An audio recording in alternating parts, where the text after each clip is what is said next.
Testimonio, espero que sea de mucha bendición para tu vida. Adelante, bienvenidos. Bueno, mis queridos hermanos, pues gracias por estar en su canal de Testimonio. Y en esta ocasión estamos muy contentos porque tenemos un testimonio que nos llega desde Chicago, Illinois, la ciudad de los vientos. Y tengo en este momento en el teléfono por vía WhatsApp a mi hermanita Alicia. ¿Cómo está mi hermanita Alicia? Estoy muy bien, buenas tardes. Estoy bendecida, estoy un poquito nerviosa. Amén, gloria a Dios. Bueno, antes de comenzar con su testimonio, quisiera preguntarle cuál es su nombre completo, de dónde es usted originaria y cuántos hermanos tiene. Bueno, mi nombre es Norma. Tengo dos nombres, Norma Alicia. No sé ni por qué me pusieron así, pero yo solo sé que cuando mi madre se molestaba era que me decía los dos nombres, Norma Alicia con letras mayúsculas, pero siempre me gustó mucho el nombre de Alicia. Así que me llamo Norma Alicia. Soy del estado de Zacatecas. Muy bien. ¿Y cuántos hermanos tiene usted? Tengo dos hermanos, conmigo somos tres. Solamente soy la mayor y mi hermano es hombre y es el más pequeño y tengo otra hermana menor que yo. Ok, perfecto, hermanita. Bueno, ahora sí, le vamos a pedir que por favor nos cuente un poquito de su pasado, de su niñez, su adolescencia. Cuéntenos y también cómo fue que usted llegó a los pies de Cristo. ¿Qué pasó? Y también cuéntenos cómo fue ese encuentro, ¿ok? Cuéntenos de su pasado, por favor. Adelante, hermanita Alicia. Primero que nada, quiero dar gracias a mi Padre Celestial antes de dar mi testimonio de transformación.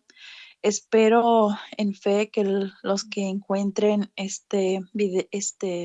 pues sí, los que están buscando y escuchen este testimonio, Dios les pueda tocar su corazón. Y pues sí, como ya le había dicho a mi hermano, yo soy la primera hija de mis padres. Yo vengo de una familia, de un matrimonio creyente, y digo creyente porque pues no practicante en la fe. Vengo de una mujer de un carácter fuerte, de un hombre muy trabajador. Eh, Fui la primera nieta de mis abuelos maternos y de mis abuelos paternos. Mi niñez, he escuchado muchos testimonios de los que usted tiene y digo, Dios mío, gracias porque mi niñez fue una niñez bonita. Crecí con mucho cariño por parte de los dos lados.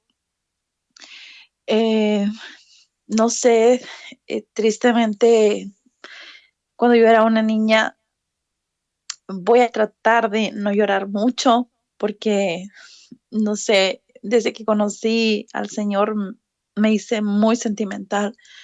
Tal vez antes tenía un corazón de roca, pero ahora todo lo relaciono al Señor. Yo crecí con un papá que venía a Estados Unidos, dejaba a mi mamá 6 meses, luego regresaba. Y cuando mi papá llegaba, era la alegría en la cara de mi mamá. Nosotros como hijos nos gustaba ver esa alegría de mis padres, de mi papá, de mi mamá, pero se llegaba la temporada y él volvía a regresar para acá. Entonces yo odiaba el norte. Yo decía, ¿por qué existe el norte? ¿Por qué, ¿Por qué tenemos que quedarnos sin mi papá por causa de ese norte? Yo no lo conocía. Yo solamente sabía que existía el norte y que la gente venía al norte. Y así fue creciendo. Yo creo que ah, la Biblia dice que desde antes que naciéramos, Él ya nos tenía, ya nos había separado. Y cuando fui creciendo, ya como a los 5 años, 6 años, 7 años, no sé por qué me desarrollé muy rápido.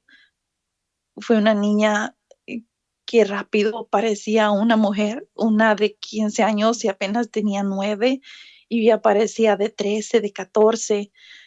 Muy rápido me hice señorita. recuerdo el día que yo por primera vez ah, fui señorita. Yo estaba llorando, no entendía porque era una niña muy chiquita. Me llevaron al médico, dice el médico a mis papás, pues esta niña está bien desarrollada, pues no podemos hacer nada. Y ahí se me acabó mi niñez, porque de 8 años y poquito, todavía no cumplía ni los 9. Ahora yo ya tenía que estar lidiando con, con cosas que ya solamente las muchachas más grandes viven. Entonces, pero eso hizo que yo sexualmente me desarrollara muy rápido. No viví mi niñez so rápido, pasaron los años, ya a los 12 años yo ya andaba con novios. Entonces ese sufrimiento era como para mis papás. Están chiquita y ya con novio. Y yo decía, bueno, yo estoy chica, pero yo ya no me siento chica. Yo ya tenía bastantes años que yo ya estaba como pues una señorita. No, no parecía de 12, yo parecía de 18. Y bueno, fue creciendo mi adolescencia de esa manera. Y resulta, mi hermano, que la primera vez que yo tengo un, le puedo decir, un encuentro, algo realmente que me quedó en mi corazón de la existencia de Dios, es que mi papá, que en paz descanse, él falleció, tiene una hermana, la más pequeña, y ella y yo éramos de la misma edad. Y pues resulta que mi abuelito arregla sus papeles a mi abuelita y la trae para Estados Unidos y se trae a mi tía. Y pues ella y yo éramos casi hermanas, un año ella mayor que yo. Y yo la extrañaba mucho. So, mm, Pasado el tiempo, unos 3, 4 meses, yo tengo un sueño que estamos nosotros a la orilla de un río y está la creciente muy grande. Está el río enorme. Está mi tía a un lado del árbol. Para eso en México toda la gente decía que mi tía no estaba bien, que mi tía no había nacido bien. Son mucha gente muy cruel. En México pues le ponían hasta apodos. Entonces pues a mí me molestaba mucho escuchar que a mi tía la gente la llamara de diferentes maneras. Y en ese sueño estábamos ella y yo y viene la creciente y me grita mi tía, salta, porque te lleva el río. So, venía arriba del río una, como si fuera la tina del baño. So, yo salto en el sueño y esto hace pues que no me lleve la corriente, pero en mi sueño yo llego arriba. Es como si yo me hubiera muerto. Cuando veo un camino muy angostito y rodeado de flores, pero muchas flores. Esas flores cantaban y eran unos cantos que jamás en mi vida he escuchado aquí, solamente fue en ese sueño. Cada flor tenía un son y al fondo estaba un castillo enorme con unas paredes cristalinas pero gruesas. Y yo decía, qué hermoso, pero qué bonito. Y al mirar al fondo, yo miré en mi sueño, obvio, yo miré a un señor que había fallecido, que era vecino de nosotros. Yo lo miré pasando a él por allá y eso yo dije, ay, pero yo qué voy a hacer aquí solita con el señor. So, yo en mi sueño me regreso y mejor quiero irme para otro lado. Y en eso yo veo una puerta, pero esa puerta ya no era cuadrada, era una puerta como un estilo de cueva y ahí me llamó la atención. So, yo me salgo de ese camino y empiezo a caminar hacia el otro lado. Cuando yo me voy acercando, yo empiezo a mirar luces de colores, yo no conocía las discotecas en ese tiempo, pues era una niña, yo no conocía las discos, yo no sabía nada de eso. apenas teníamos una televisión blanco y negro en México. Entonces era imposible que yo conociera cosas de discos y nada de eso. Y veo en medio un personaje bailando y toda la gente estaba alrededor de él. Yo trataba de ver qué era lo que la gente estaba, eh, a quién era que la gente le estaba bailando. Y en eso yo alcanzo a ver que es una persona, un hombre, nunca lo veo, puedo ver la cara, solamente recuerdo que era un hombre. Y empiezo al ver como que esa persona fija sus ojos o bebé, pero yo no recuerdo haberle visto su cara, solamente que esa persona como que se da cuenta que yo estoy ahí y empieza a correr detrás de mí y yo corro. Son ese sueño, mi tía me había confesado que ella estaba embarazada y que iba a abortar el bebé. Cuando yo despierto y yo digo, ay, gracias a Dios que estoy soñando. Gracias a Dios que esto no era realidad, era solamente un sueño. Y resulta que a los par de meses, mi padre habla con mi mamá y le dice, ¿sabes qué, Chuy? ¿Por qué no se vienen? Vente y tráete mis niños para que ustedes no estén solos allá. Pues mi mamá dijo, pues está bien, pues estamos aquí solos, nos vamos. Mi mamá decide venirnos a California. Cuando llegamos nosotros a Los Ángeles, a casa de mi tía, bueno, de mis abuelitos, llegamos, no era de mi tía, era casa de mis abuelos. Otro día en la mañana mi tía me hace una seña y me dice, ven. O sea, cuando yo me dice, ven, pues salimos afuera, nos sentamos en un árbol, justo como estuvo mi sueño, que estábamos a un lado de un árbol, y me dijo, te tengo que confesar algo. Y yo le digo, pues, ¿qué pasó, tía? Y me dice, ¿sabes qué? Yo estoy embarazada y mañana voy a abortar el bebé. Y cuando ella me dice eso, yo vivo el sueño y yo digo, pero eso yo ya lo soñé. Yo ya soñé que usted me había dicho eso. Y me dice, ¿ya cuándo? Le dije, hace como 3 meses. Y dijo, pero ya mañana me van a llevar a abortar porque el muchacho no se quiere hacer cargo del bebé. Y le dije, ay, no, pero usted no puede, yo ni sabía casi que era abortar, pero pues tenía una noción muy vaga de que era pues matar un bebé. Y le digo, no, tía, pero es que usted no puede hacer eso. Yo, me levanto de ahí, hablo con la hermana más mayor de mi papá que estaba ahí con nosotros y le digo, mire, ¿sabe qué? Mi tía está embarazada y ella quiere abortar el bebé. Y ya mi tía dice, oh, no, yo voy a llevármela a mi casa. Ese sueño, hermano, para mí estuvo bien marcado, pero nunca, siempre yo decía, oh, eso que le pasó a mi tía, eso yo lo había soñado antes, pero no fue hasta, me voy a brincar un poquito, porque como conté este testimonio del sueño, hasta cuando yo estoy en la iglesia, entonces es que en una ocasión, cuando estábamos cantando en una alabanza, ponen un video que se llama Tierra, no sé en realidad ni cómo se llama, pero dice la alabanza Tierra Divina, Bendita Palestina.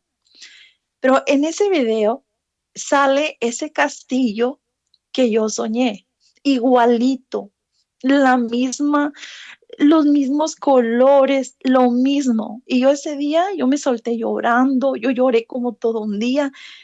Y yo dije, Señor, yo esto ya lo había visto. Eso que yo miré en ese video, yo ya lo había visto en un sueño. Eso quiere decir que esa foto, esa pintura, yo no sé quién la haría, pero tuvo que haber sido alguien que vio lo mismo que yo. Yo, yo le decía a todos, pero nadie podía entender mi emoción. Yo le decía, pero es que eso yo ya lo vi.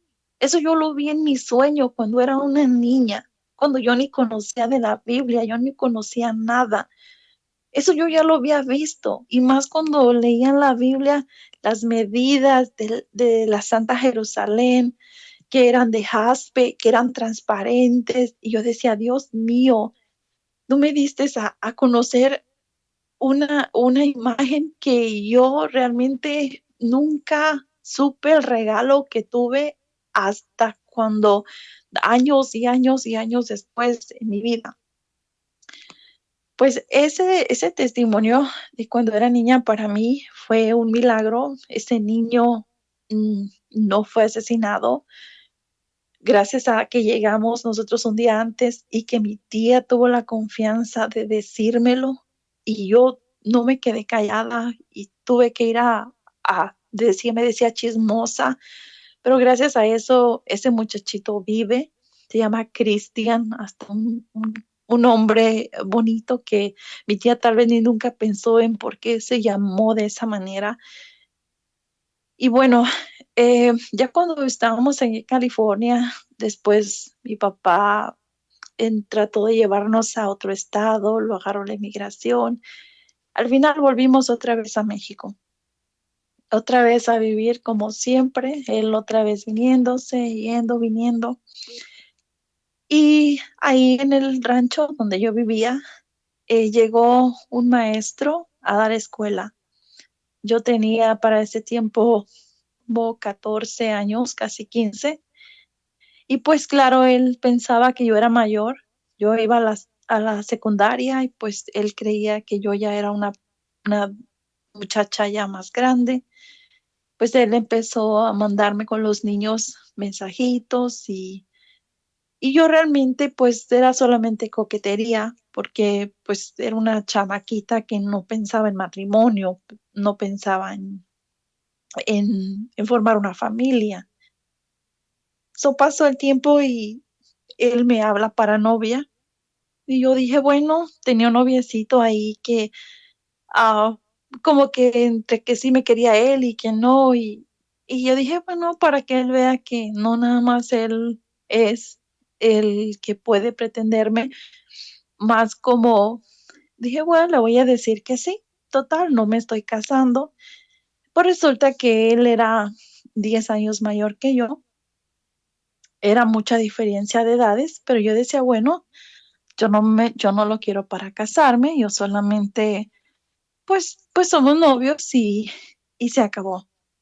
Y pues siguen pasando los meses, pues resulta que él me dice, mira, ¿sabes qué? Yo voy a irme a Estados Unidos, voy a ir por 8 meses. Los maestros piden regularmente 8 meses eh, como permiso. Y si yo me voy para Estados Unidos, dice, pero regreso en 8 meses. Y yo pensé entre mí, "Bueno, pues en 8 meses, pues ¿quién te espera?"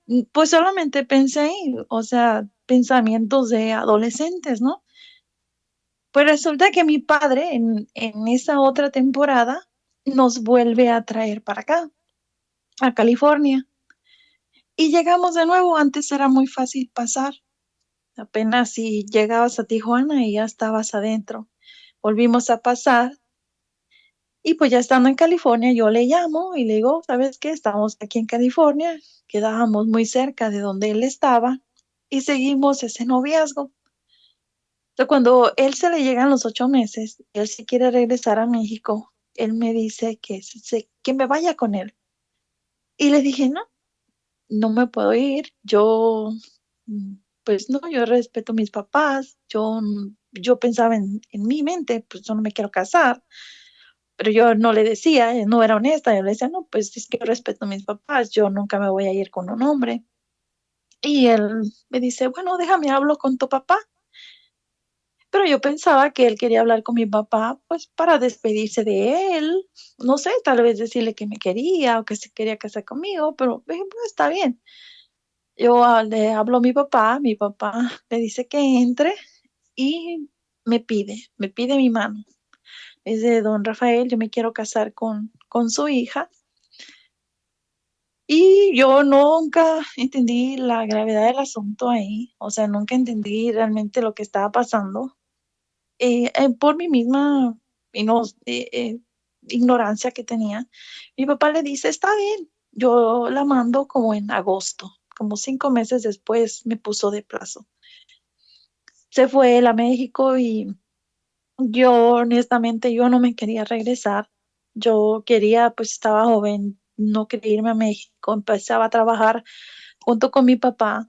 Entonces yo ya ganaba dinero, yo decía, ay, yo no me quiero casar. Y yo le decía a mi papá, es que yo no me quiero casar.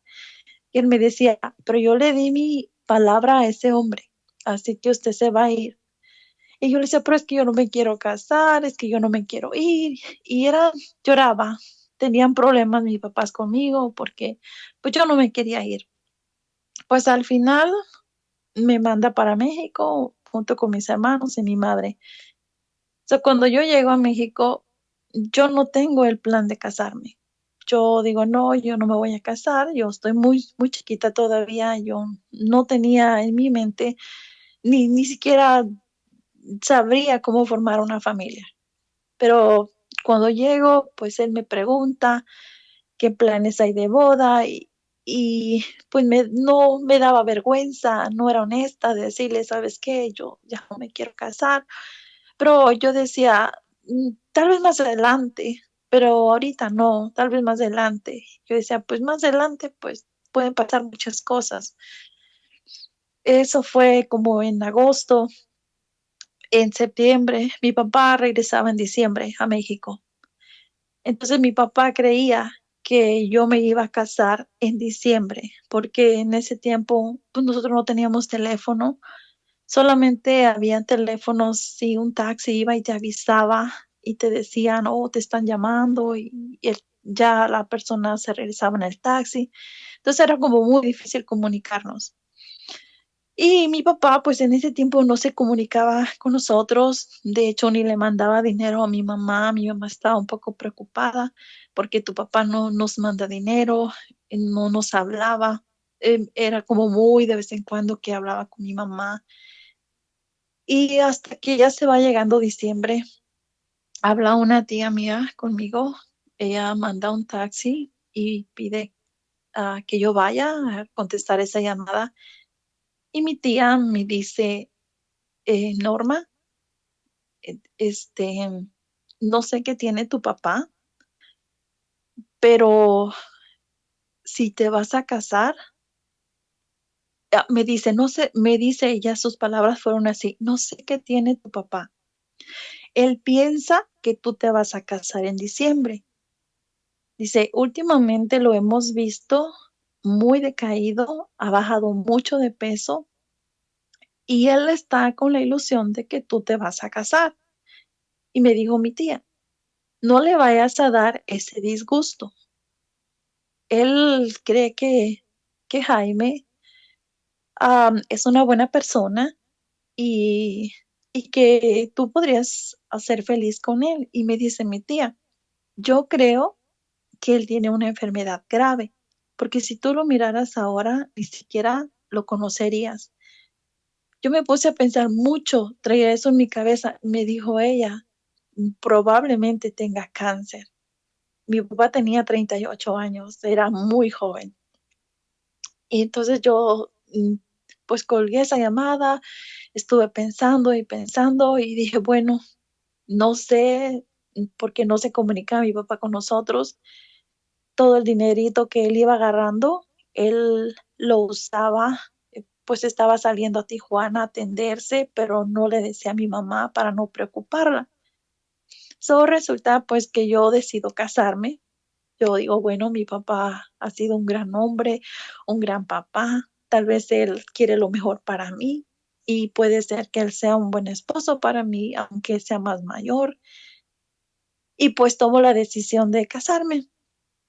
Ya le dije a él, si tú quieres que nos casemos en diciembre, pues viene mi papá y ya, pues él empezó a preparar la boda y yo veo todas las novias como son bien felices cuando andan preparando su boda y yo recuerdo que a mí lo mismo me daba. Cuando me dio el dinero para que fuéramos a comprar vestido, pues yo lo mismo me daba a comprar uno que comprar otro. Que los tacones, y yo le decía a mi mamá, ¿y para qué quiero tacones? Si yo voy a estar más grande. Y era así como ese fastidio, pero era yo la que conmigo misma traía eso.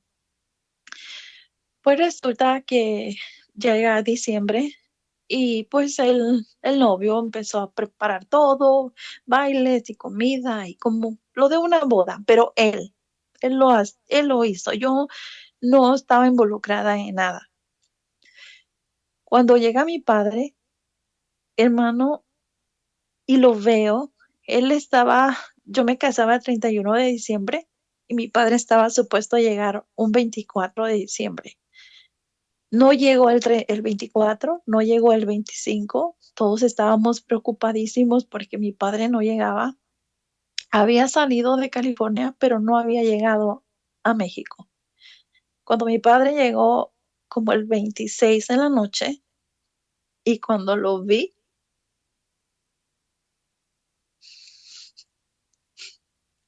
ese no era mi papá. Era un hombre acabado, un viejito, y al verlo, yo le digo a mi papá, ¿qué le pasó? Y me dice, hija, estoy un poco enfermo. Yo no lo podía creer. Y como en 5 meses, mi papá se ve consumido.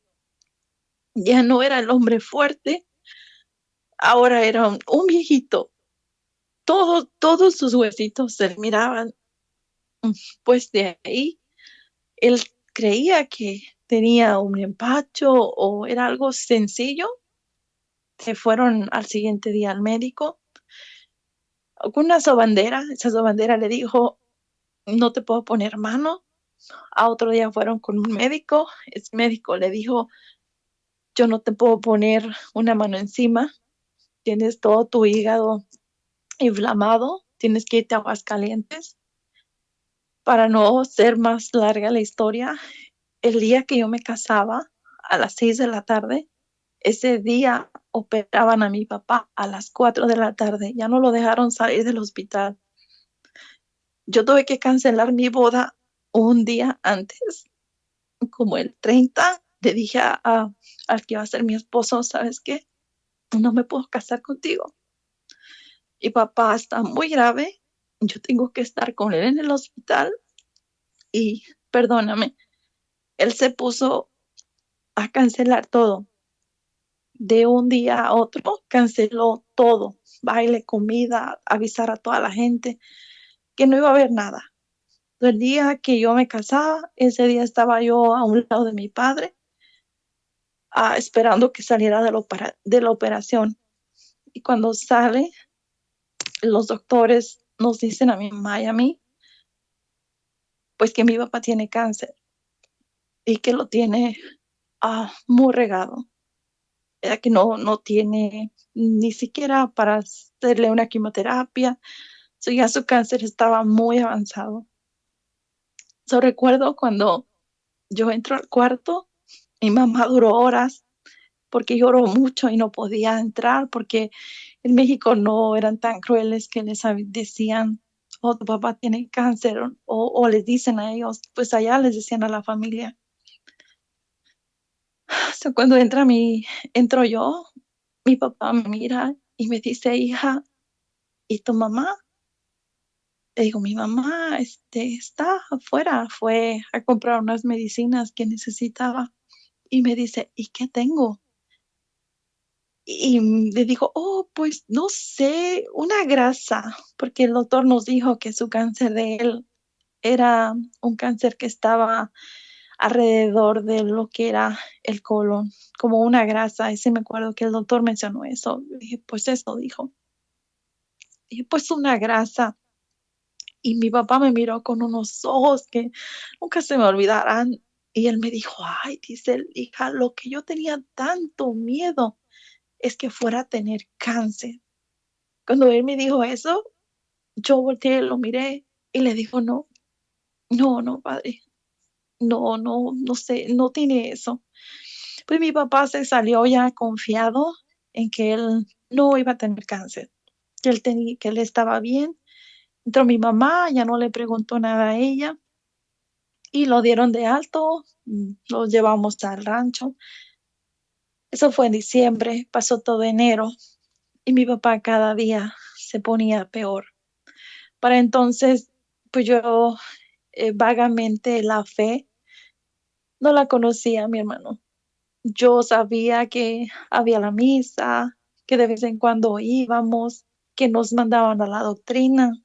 Mi mamá era una mamá muy limpia, muy trabajadora, pero pues ella nos educó tal vez como ella podía, espiritualmente nada, porque mi mamá pues no sabía nada. Creció con una mamá que rezaba siempre rosario, mi abuelita bien espiritual, pero mi mamá pues ella no era igual.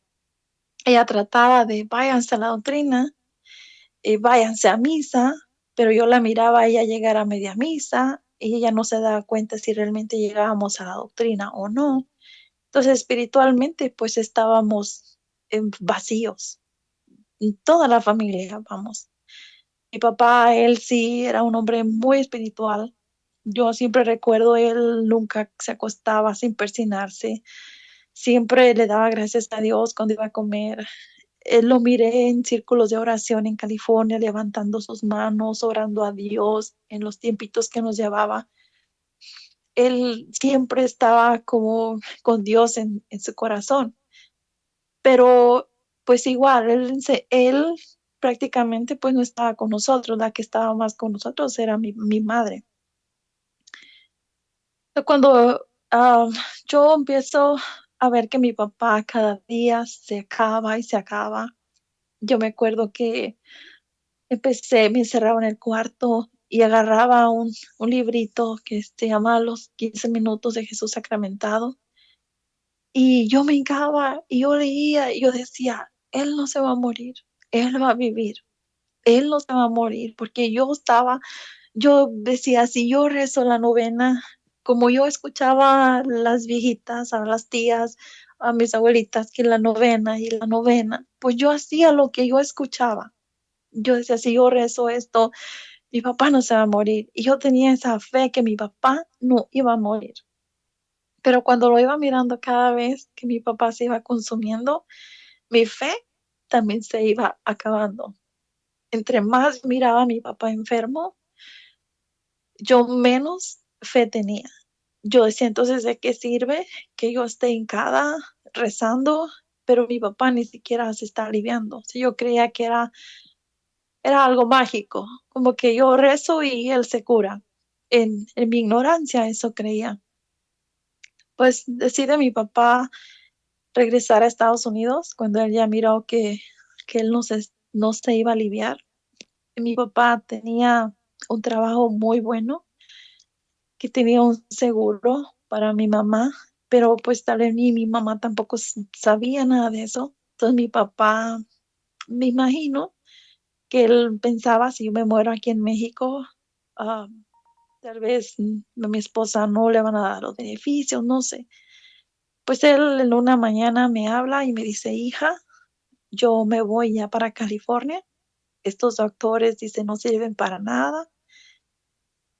Me dice, y a la hora que quieras casarte, ya estoy listo para entregarte.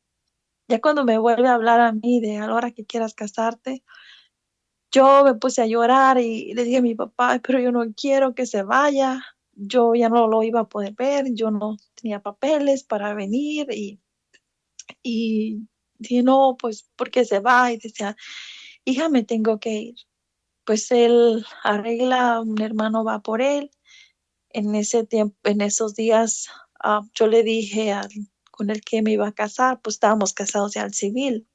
Yo hablé con él y le dije, ¿sabes qué? Pues si todavía te quieres casar conmigo, pues vamos a casarnos. Mi papá ya se va para Estados Unidos y pues él me quiere entregar. Y él me dijo que estaba bien, ya ahí ya no hubo boda y ya no hubo fiesta, ya no hubo nada. Ahí solamente iba a ser la misa. Nos casamos un 24 de febrero Ese día de mi boda, de mi misa, mi papá me lleva al pueblo para que me peinen. Yo estaba súper triste. Yo, en vez de estar alegre porque me casaba, pues era una tristeza por todo lo que estaba viviendo. Y regresamos a casa y cuando yo ya tengo el vestido de novia y todo, mi papá me dice, hija, no puedo ir. Y yo he suelto a llorar. Le digo, ¿por qué? ¿Por qué, papá? Y me dice, no puedo, no puedo, no se podía sostener ni parado. Se estaba sentadito en el sofá. Para eso se han venido mis dos hermanos. Ya nada más quedábamos mi mamá, mi papá y yo. Y era en un rancho donde hacíamos como 25 minutos a donde iba a ser la misa que era en el pueblo. Cuando mi padre me dice eso, yo me siento junto con él y yo le digo, si usted no va, yo no voy. Yo me quedo aquí con usted. Y él estaba llorando junto conmigo y él me decía, hija, vete, vete. El novio te está esperando. Yo le decía, si usted no va, yo no voy. Ahí estuve llorando, abrazada de él. Y yo nada más ahora pienso y digo, qué escena. ¿Cómo iba a ser que yo me hubiera venido a casar cuando yo iba a dejar? Si yo me venía con mi madre al pueblo a casarme, teníamos que dejarlo solo. ¿Cómo yo iba a dejar a mi padre solo, muriéndose? Otra era que yo me viniera sola. ¿Cómo una mujer vestida de novia iba a venirse manejando? Era un rancho, tenía que venir por curvas para llegar hasta el pueblo. Era como algo de terror. Yo decía, Dios mío, pues, ¿qué es esto? O sea, ahí eran señales a mí de yo no debí de haber realizado ese matrimonio, pero sin embargo, mi papá, como pudo, se levantó y dijo, vamos. Llegamos al pueblo, la misa ya se había terminado, toda la gente ya se había ido, solamente quedaba el novio y quedaban mis hermanos y unas cuantas personas. Llegué, le dije, ¿sabes qué? Mi papá se puso grave, no podía dejarlo solo, no sé qué quieras hacer. Él se metió, habló con el sacerdote y el sacerdote como que le dijo, pues pásenle. Ahí ya nada más nos pasaron sin misa, nada más entramos, pusieron las arras, pusieron los anillos, la mancuerna. Todo el rato mi padre estuvo acostado en una banca y salimos. Y ese fue el matrimonio. Ahora se venía lo más duro, porque ahora yo tenía que quedarme ya acá en el pueblo y sabiendo que tenía a mi padre tan grave. Ellos se regresan y a los 8 días mi papá nos deja. Dice que ya él se viene, va mi tío por él y se lo traen a California.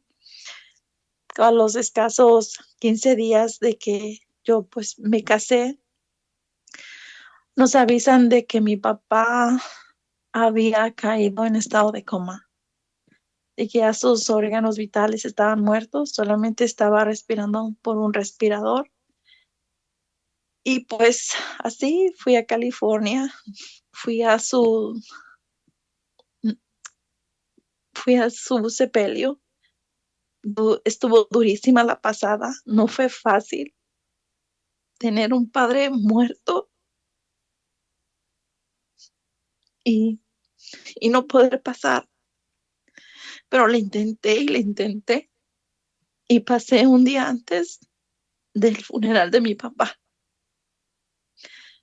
No me estuve ni el novenario cuando me tuve que regresar y a mi hermana se queda y yo me regreso a México, ahora sí sola, ya no tenía mi madre conmigo, ni mis hermanos, ni una vida sola. Y ahí, hermano, es donde me hubiera gustado que hubiera habido un católico que me hablara, que me diera consuelo, que me dijera que hay un Dios vivo que consuela en esos momentos tan difíciles de nosotros. Y no nada más yo, porque muchos hemos pasado por esto y cosas peores. Pero no hubo nadie. Tuve mi primer hijo bien pronto. La misma ignorancia mía, me, no supe ser esposa. Yo quería seguir siendo la niña, la joven libertina. Quería que él me llevara vamos para allá, vamos para acá. Él ya no pensaba como yo, él era mayor que yo. Y fueron un matrimonio de 10 años que no estoy aquí para contar todos los detalles del matrimonio, porque lo importante fue mi conversión, pero yo fui la que fallé.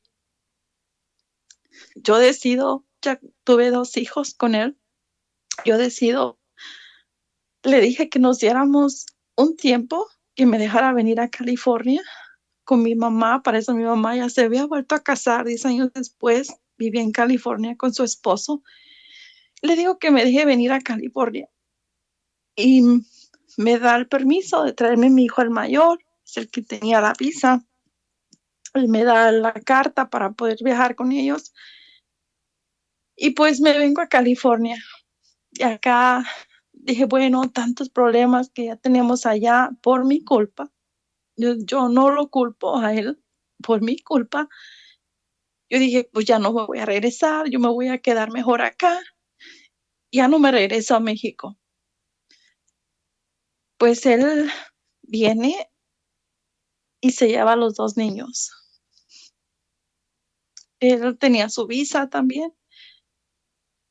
Y viene y él se lleva a mis hijos para México. Ahora yo me quedo sola, sola, sin hijos y sin nada. Ahí fue otro momento muy difícil de mi vida, muy difícil. ¿Fue mi culpa? No, no culpo a nadie.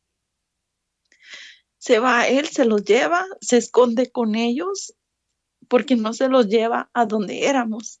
Él se los lleva a un lado donde yo no los encontrara. Yo voy a México, con, contrato un abogado, los trato de buscar y no los encuentro. Se iba a vencer mi visa y yo decía, si me quedo acá, me voy a quedar aquí en México sin mis hijos, ni casa, ni mamá, ni hermanos, porque todos estaban acá en Estados Unidos ya.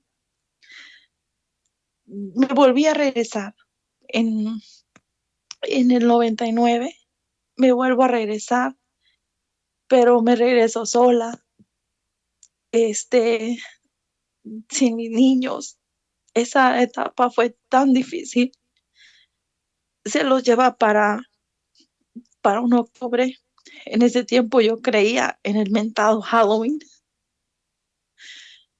Les tenía los disfraces, me quedé con ellos. Y yo siempre esas fechas eran horribles para mí, porque siempre recordaba que yo me había quedado con los disfraces de mis niños, que ahora que conozco de Dios, ahora sé todas las cosas equivocadas que uno hace. Que me importaba haberme quedado con disfraces, eso no era lo importante. Ni tampoco lo importante era el disfraz, simplemente era esa, ese día, en esa estación del año.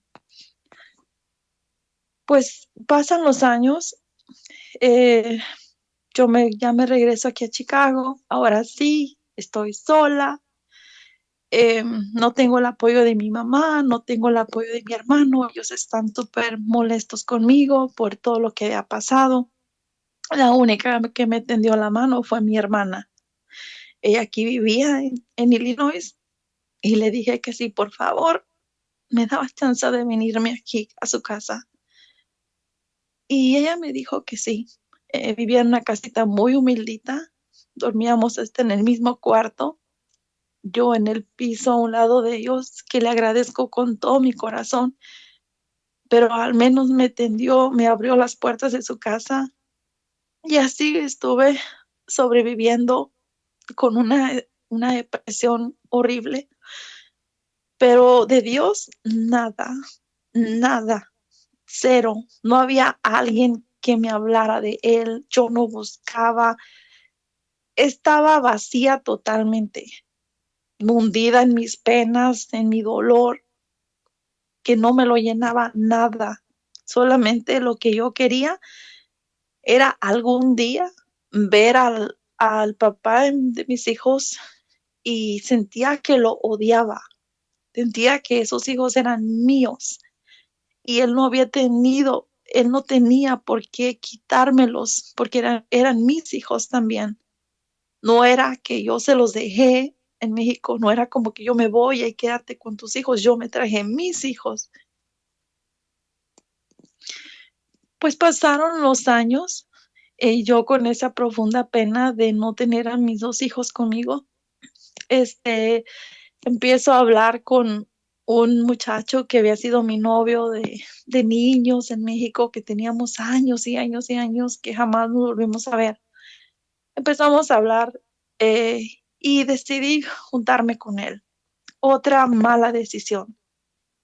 Cuando estamos fuera de las manos de Dios, nosotros hacemos todo lo contrario a lo que Dios manda. Yo miré en él una oportunidad de al menos tener un techo mío. Al menos yo me sentía súper enferma. Yo decía, en cualquier ratito yo ya ni vivo.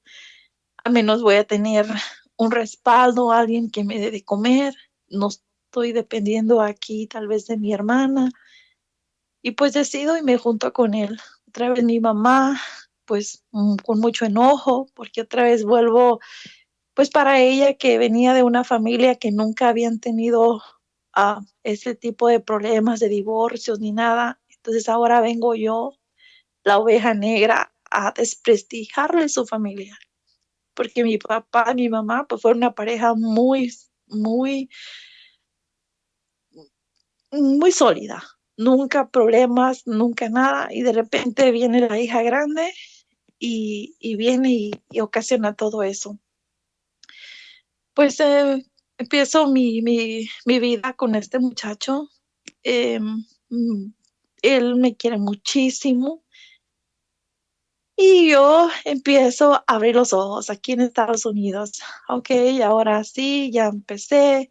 Ahora yo quería trabajar, pero luego no sabía inglés pero yo buscaba la manera pues de cómo trabajo.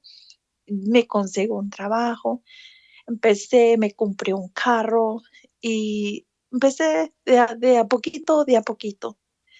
Empecé a agarrar dinero, me metí a ventas, estaba súper gordita, bajé de peso, yo me sentía ahora ya que había triunfado, porque ya en lo económico yo ya estaba muy bien, me iba bastante bien, pero de Dios todavía nada. Yo sentía que todo lo hacía con mis fuerzas. A misa iba, no sé si alguna vez al año, y si iba, llegaba tarde. Y cuando las fiestas, cuando las bodas, esta era mi vida espiritual, totalmente vana.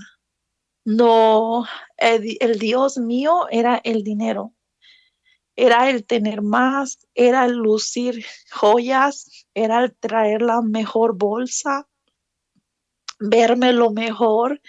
Ahora ya, como ya había bajado de peso, ya podía ponerme cualquier ropa, todo, sentía que todo era vanidad. Ahora sé que por eso la palabra nos dice vanidad de vanidades, todo es vanidad. Así yo decía, yo me sentía, todo era la vanidad. En, en el 2006 yo empiezo a trabajar en compañías de productos y empiezo a ganar dinero. Empecé a tener mucho dinero y un dinero bien habido, porque hay gente que tiene dinero, pero es dinero que lo han conseguido mal.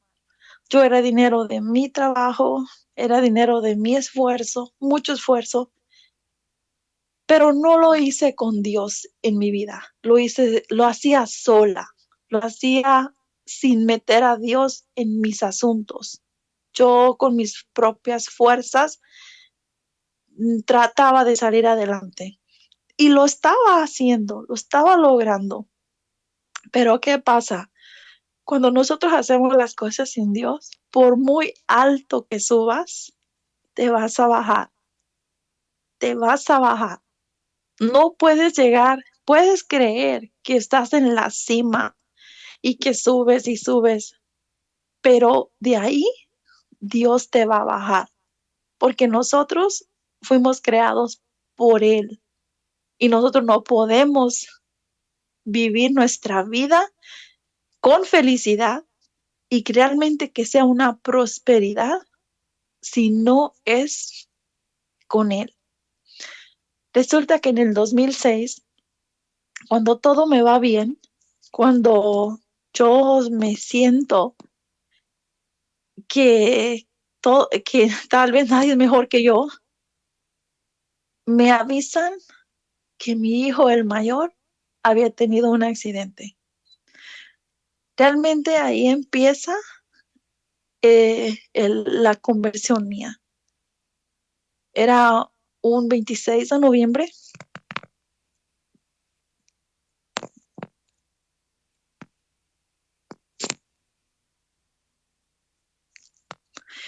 Era un 26 de noviembre cuando me dice mi actual pareja, mi esposo,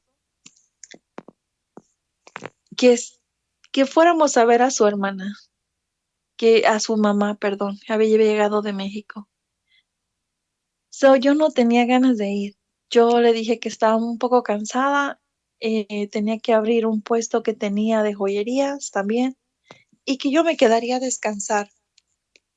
Es mi hermano, él se va, yo me voy a uno de mis cuartos, agarro mi niña, ya para eso tenía mi hija, la que ustedes van a mirar en la foto, estaba chiquita, como de 2 años, agarro mi niña y empiezo a agarrar la Biblia, una Biblia que me había regalado una señora hace muchos años. Y agarro esa Biblia y me pongo en medio de la cama, ya mi hija se había dormido, yo estaba sola y la abro al azar y nada más empecé a leerla y hablaba mucho de la muerte y que la muerte, que ahorita si me preguntara no les sabría decir dónde fui que leí. Lo pienso que es como Eclesiastés, que es donde habla mucho de eso, pero yo solamente estaba hablando del amor, estaba leyendo algo de la muerte. Yo suelto la Biblia y yo digo, ¿yo por qué tengo que estar leyendo esto que habla tanto de la muerte? Y al soltarla a un ladito de mí, yo empiezo a llorar, porque ese día era 25, pero el 26, mi hijo mayor cumplía 26 años. 16 años, perdón. El día 26 de noviembre él cumplía 16 años. Y yo empiezo a llorar. Y con todo mi corazón le pedía a Dios que me perdonara. Yo le decía, Señor, perdóname. Yo sabía que tenía un Dios, yo sabía que había sido creada por Dios. Eso no lo ignoraba. Que no hacía caso y no lo buscaba era otra cosa. Pero yo sabía que existe Dios.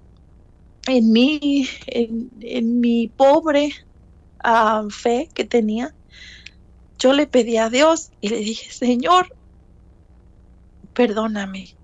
Si yo te fallé, levántame el castigo.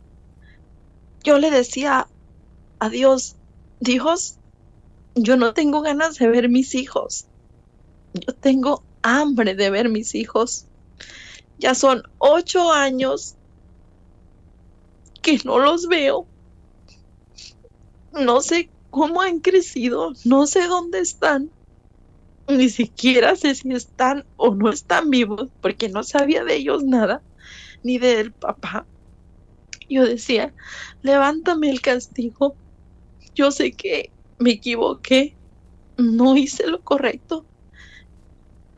Y pedí a Dios perdón con todo mi corazón.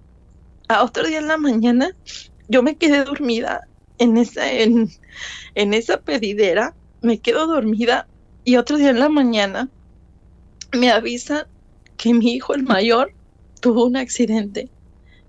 El papá le habla a mi prima, que era maestra también, y le dice, mira, habla a Norma y dile que Jaime, mi hijo, el mayor, que Jaime tuvo un accidente.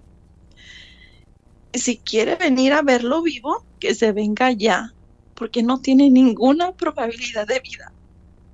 Eso me dijo mi prima. Cuando ella me dice eso, yo dije, Dios mío, yo quiero ver mis hijos, pero vivos, no muertos. Eso me dice una amiga, la que me había dado la Biblia. Yo le digo, doña Carmen, dígame qué hago. Me acaban de avisar que mi hijo se está muriendo. Y me dice, ¿sabes qué? Corra, corra al Santísimo y pídale a Dios por su hijo. Y mi hermano, yo no sabía que era el Santísimo. Yo no sabía. Yo pensaba que era ir a la iglesia y ya, pero no le pregunté tampoco. Yo me fui y me metí a una iglesia que nunca había ido a esa iglesia. Y me meto y ya se está terminando la misa. Era como un domingo a las 11 o 12 del día.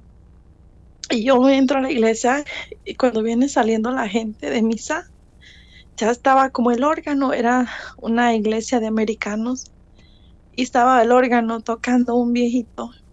Y yo cuando miraba hacia el altar, a mí se me venía la mente mi hijo en una caja de madera.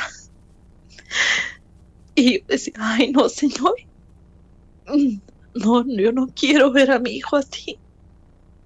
Pero eran imágenes del diablo que se me venían como, porque yo no sé de dónde venían esas imágenes mías. Y con esos cantos del órgano, pues yo relacionaba todo ahí. Mi hijo tendido. Cuando toda la gente sale, yo me voy al altar, al frente, y estoy llorando y llorando. Y viene un sacerdote americano que pues no me conocía, ni yo a él, pues yo nunca iba a la iglesia, y me dice en inglés, why you cry? Dice, ¿por qué lloras? Y yo volteo y le digo, mi hijo se está muriendo. Él me agarra la cabeza y me dice, mira, tu hijo no se va a morir, agarra tus cosas y vete con él. Ese sacerdote ni siquiera sabía si mi hijo estaba en México o no estaba, solamente me contesta, agarra tus cosas y vete con él. Yo de ahí salgo con esa fuerza, como si me hubieran inyectado una inyección de fortaleza, no sé, y salgo de la iglesia, llego a la casa de mi hermana, ya todos están llorando, ya saben todas las noticias, y me ven llegar, y pues me ven llegar, yo ya no voy llorando, y mi hermana se salta a llorar, y le digo, no llores, él no se va a morir, él no se va a morir, él va a estar bien. Me fui rápido, agarré el boleto para salir, no había en el momento, tuve que salir eso fue como domingo a las 12, hasta el lunes a la 1 de la madrugada había el siguiente vuelo para Zacatecas, Aguascalientes. Entonces tenía que llegar otro día hasta la 1 de la tarde y llegaba a Zacatecas. Cuando yo llego, mi hermano, y llegamos al hospital, había muchos niños, muchos jovencitos de la edad de mi hijo, alrededor de las escaleras que subían hacia el hospital. Yo solamente escuchaba que había bolitas y decían, ¿y dónde va a ser el funeral? ¿Y dónde va a ser el funeral? Cuando yo escuchaba eso, yo decía automáticamente, ese es mi hijo. Están hablando de mi hijo. Cuando llego y veo la cara de mi mamá y veo que mi mamá me saluda, sí está llorando ella. En ese tiempo mi mamá estaba en México, ya le tocó estar para ese accidente de mi hijo allá. Ya le habían avisado y ella había llegado al hospital. Entonces, cuando yo veo la cara de mi mamá y veo que ella no está tan angustiada como cuando alguien ya falleció, pues yo digo, no, pues mi hijo no está muerto. Ya le pregunto a mi mamá y le digo, ¿cómo está mi hijo? Y me dice mi mamá, grave, pero vivo. Yo le decía, pero vivo. Y me dijo, ya sí, está vivo. No me dejaron mirarlo luego, porque ahí se tenía que entrar con permiso nada más 15 minutos. Es lo que nos daban a cada uno, media hora, 2 veces al día. A las 6 de la tarde a mí me tocaba entrar a ver a mi hijo. Después de 8 años que no lo miraba, entro y ver a mi hijo um, casi muerto en una camilla con tantos cables. Dios mío, de verdad que, cómo nosotros podemos aguantar tanto dolor estando fuera de las cosas de Dios? De verdad, es algo que ahora digo, Dios mío, gracias por tanta fortaleza que me diste a pesar de no vivir una vida para ti. Cuando llego y veo a mi hijo ahí tirado, yo le ponía mi mano en su cabeza porque me dijeron que no podía hablarle. Ellos no sabían si mi hijo podía escuchar o no podía escuchar. Solamente ellos me dijeron no le puedes hablar, solamente lo puedes ver. Yo agarré la cabeza de mi hijo y yo le decía, hijo, no te vayas. Quiero darte un abrazo. Quiero abrazarte vivo. Mira, aquí estoy. Yo le hablaba en mi mente, no le hablaba audible, era en mi mente. Le decía al Señor, Dios mío, déjame mi hijo, ayúdame a aguantar este dolor. Y en ese momento yo se lo encomendé a la Virgen de Guadalupe, que también una fe muy muerta, pero oí hablar de la Virgen que era milagrosa. Y yo le dije, yo oía que toda la gente se los encomendaba, que a un santo y a otro santo. Y yo dije, madre mía, tú también tuviste un hijo y yo te lo encomiendo a ti. Si tú quieres que mi hijo viva y yo lo vuelva a abrazar, dame la oportunidad de volver a verlo vivo, de que él me vea, que sepa que estoy aquí. Al siguiente día, pasaron como 2 días y tenían que hacerle una operación a él y nos dijeron los doctores, probablemente no resista, está muy grave. Resistió esa operación. Después le encontraron otro problema, un pulmón lleno de agua por el mismo accidente que tuvo. Igual pasó, iba evolucionando como cada día, hasta que nos dicen los doctores, yo creo como una semana que estaba en terapia intensiva con el respirador en la nariz, por la boca, perdón. Nos dicen los doctores que tenemos que ser bien fuertes que mi hijo tiene un coágulo de sangre en su cerebro, que del golpe que recibió en el carro, el coágulo se le hizo tan grande que tenían que operarlo. Y que esa operación tal vez mi hijo iba a quedar mal, mal de su cabeza, podría quedar paralítico, podría quedar como un vegetal, pero todas las noticias fueron malas, todas. Todas las esperanzas que nos dieron eran malas. Ahí yo una vez más decía, madre mía, yo te lo encomendé a ti, él es tuyo más que mío. Y si tú haces el milagro, yo te lo voy a llevar hasta la Basílica de Guadalupe. Esa era mi fe, la fe que tenía en ese tiempo, era lo que yo alcanzaba a decir y a pedir. Ese día fueron esas noticias, mi hermano, pero a otro día, como vamos a decir que fuera un martes, el miércoles, cuando ya lo iban a pasar para llevarlo al quirófano, le toman otra vez otra radiografía. No sé cómo le llamen, no creo que es tanto una radiografía, el estudio que les hacen en la cabeza. Y ellos descubren que esa mancha que mi hijo tenía en la cabeza era como de grande como una palma de una mano de un hombre, de mano grande.